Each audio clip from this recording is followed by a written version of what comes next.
Hello, Nev here, and today on Man Can Cook, I'm going to be discussing breasts. Chicken breasts, that is. So often accused of being dry and overcooked. I'm going to show you a way to cook your chicken breasts so that they're succulent and delicious. This dish is so quick and easy to prepare. There's only minutes preparation time, then you've got your cooking time in the oven where you can sit down, have a glass of wine, read a book, prepare your sides. So easy. This is my roast succulent chicken breasts. For this recipe, you'll need about 1 kilo of chicken breast. This ends up being about 3 breasts, depending on the size of the breast.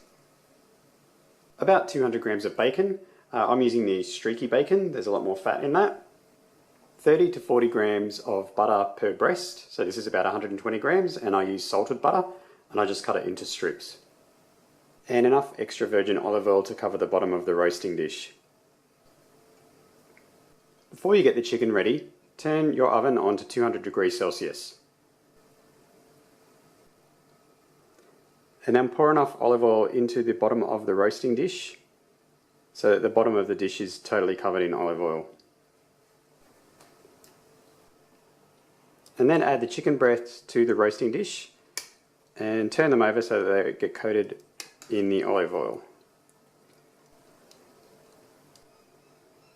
And to the chicken breasts, I'm going to add the strips of butter, just evenly over each breast. And then lay the strips of bacon out over the top of the chicken. Cover the chicken with a lid, or if you don't have a lid, just use a bit of baking paper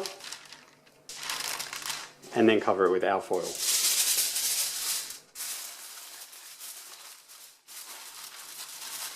Turn your oven temperature down to 140 degrees Celsius and cook this for about 2.5 hours.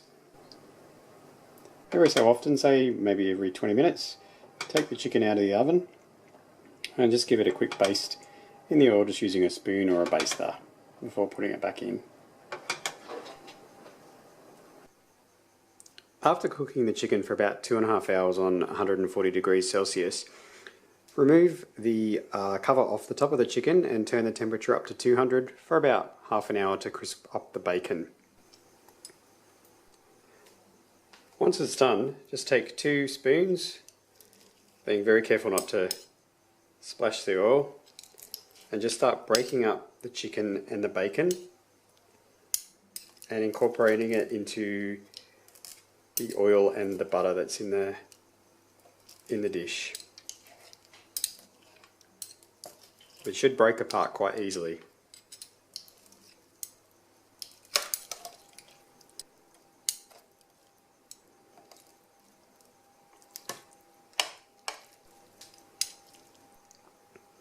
So you can see how delicious and soft and succulent this chicken breast is. This keeps really well in the fridge for a couple of days, and you can also freeze it into portions as well to use later on. How easy was that dish? I guarantee you'll never have dry chicken breasts if you cook them this way. Thanks for watching, and I'll see you next time.